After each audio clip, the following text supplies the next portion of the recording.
this presentation follows on really nicely from looking at the links between household food production and individual consumption. Agricultural programs often aim to improve nutritional outcomes by increasing the availability of food in the household and hoping that that will lead to improved dietary intake and improved nutritional outcomes. However, the question is, could this pathway be strengthened? Yesterday we also heard from an amazing panel of women talking about the patriarchal context of South Asia, and it's quite plausible that without gender sensitivity, gains in household food availability through agricultural projects might not necessarily reach the most nutritionally vulnerable. In fact, the gains might disproportionately benefit traditionally favoured household members such as senior men. However, the evidence on intra-household food allocation is quite limited, and we don't actually know that much about intra-household food allocation. Even though we sort of assume that it's inequitable, the empirical evidence is quite limited and also quite dated. Even less is known about the effects of household food security on intra-household food allocation.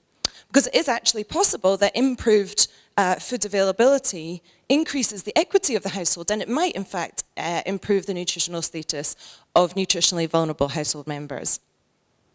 So the aim of this project was to characterise intra-household food allocation and to test for the effects of household food security on intra-household food allocation, and then to consider what this means for the design of agricultural programmes aiming to improve the availability of food in the household. Quick overview of the context. This survey that I did, and I'll tell you a bit more about the survey itself later, but it was conducted between June and September in 2015.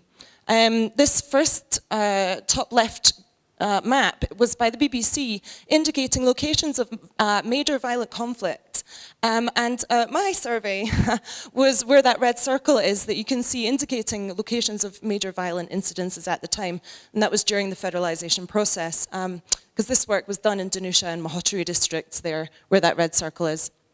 You'll also notice that it was just after the earthquake, although fortunately Dhanusha and Mahotri districts were not seriously affected by the earthquake. It was conducted just pre and during monsoon season, during the mango season, and also during Ramadan for the 10% of households that are Muslim. So we conducted 24-hour dietary recalls of pregnant women, their mothers-in-law, and male household heads. So this was purposefully, deliberately sampling traditional joint households. We conducted the survey in 20 clusters, 20 VDCs, in 150 households in the control arm of the Low Birth Weight South Asia trial. I'm not going to talk about the trial itself, but I'll refer you to the reference, Saval et al. For the trial protocol if you're interested to know more about it. The survey was conducted on 3 non-consecutive days, and we developed a photographic food atlas, a food list, food composition table, constructed from existing sources. And I'll just take a sidestep to say that the measurement of intra-household food allocation is extremely tedious. And I think many of you who are thinking about this will agree. So I would be so thrilled to share the tools that we've developed. We developed a smartphone application to collect this data, and I'd be so thrilled to share resources and work with you, because we really must not reinvent the wheel when we're trying to do this stuff.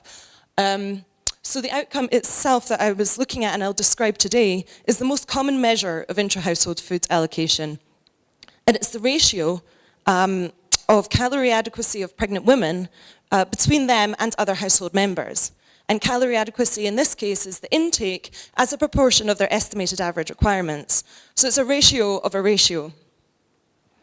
So a value of 1 would show perfect equity in the allocation of calorie adequacy. I'd be really thrilled to also talk about the limitations of this outcome. So we did indeed find, and this supports what Erin is saying, that pregnant women are disadvantaged in the allocation of calories, and that's probably not very surprising.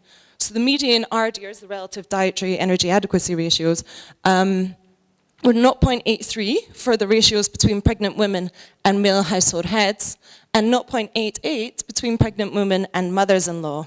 So this is saying that pregnant women have 83% of the adequacy that male household heads have, and 88% of the adequacy that the mother-in-law has. So to formally test for inequity, we log transformed the RDRs and tested for a significant difference from zero after adjusting for clustering.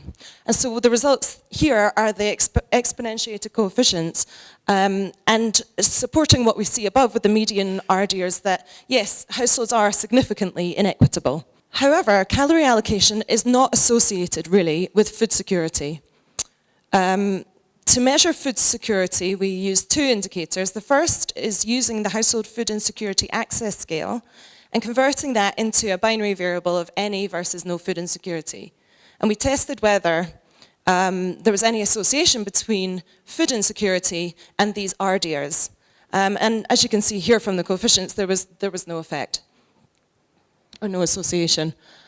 We also used a household measure of calorie intake. So that was looking at the household average intakes, averaging the calorie intakes of pregnant women, mothers-in-law, and the male household heads, and then tested whether that average intake was associated with RDRs. Basically not much of an effect, possibly some positive association between the average intakes and RDRs between pregnant women and the household heads, but no association between pregnant women and the mothers-in-law. So there may be some slightly positive effect, but it's nothing to blow you away. So the main findings of this study are really that calories are allocated inequitably, and that household food insecurity is not really associated with the intra-household allocation of these calories. So as households get better off, they're not really becoming any more equitable in the distribution of food. There are some important limitations of the study that I would like to flag up, one of which is the small sample size. Also issues of external validity. It would be so great to do more work looking at nuclear households, looking at female-headed households, and looking at the dynamics going on there. It would also really be good to measure this over a longer period of time, over different seasons. Also, it would be good to look at the effect of food security on the allocation of micronutrients or the allocation of nutrient-rich, high-status foods. So things like meat, fish, and dairy. And to see whether food security is associated with the allocation of micronutrients. And spoiler alert, the answer is yes, actually, that is the case. That better off households do allocate micronutrients more equitably, but not calories. I'm sorry it wasn't there at the time. I hadn't conducted those analyses by the time I submitted this abstract. But I think that's an interesting finding. So what does this mean for nutrition-sensitive agriculture in terms of the allocation of calories? I think this tells us that programs that are aiming to improve maternal nutrition through increased household food security would probably improve the nutritional status at a similar rate of unintended recipients. So if you're particularly targeting pregnant women, or you're particularly targeting women in the 1,000-day period, or even just the most nutritionally vulnerable, you're not really going to disproportionately benefit them through your agricultural intervention unless you've got some sort of gender-specific component in your intervention design, if you've got some gender sensitivity. So there are plenty of ways that people are exploring, and we've heard about that throughout the sessions, about different ways we might want to factor gender into the design of our agricultural programs, and I would suggest that that's really important if we're wanting to channel gains in food availability towards nutritionally vulnerable household members. So, for example, perhaps consulting with men and women in program design, looking at women's farmers groups, nutrition education and counselling, employment, access to credit. I mean, there's so many different ways that we might improve nutritional status and the allocation of calories. However, there's actually no evidence on the effect of these gender sensitivity components on intra-household food allocation. So I would urge you to think about how your programs are going to benefit differentially different household members, and think about the opportunities to improve the efficiency of your agricultural programs by considering gender and factoring gender into your design to ensure that calories are reaching the most nutritionally vulnerable, so that we have the maximized impacts on nutrition and well-being of women. Thank you so much to everyone who's involved in this project, and I'd like to especially acknowledge the participants who responded to this survey, because it was long and, as I mentioned, rather tedious. So thank you so much.